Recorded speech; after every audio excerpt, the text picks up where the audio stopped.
பொதுவாக திருவண்ணாமலை வந்தால் எல்லாரும் அண்ணாமலையரை சுற்றி கிரிவலம் போவாங்க.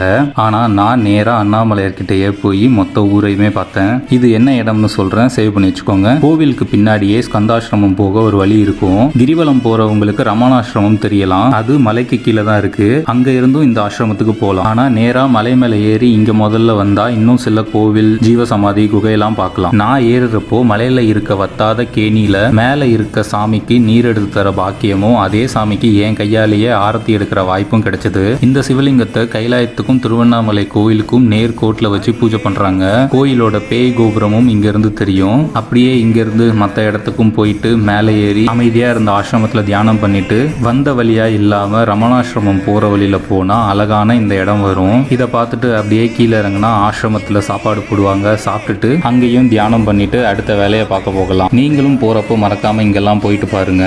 அப்படியே நம்ம பேஜை மறக்காம ஃபாலோ பண்ணி வச்சுக்கோங்க.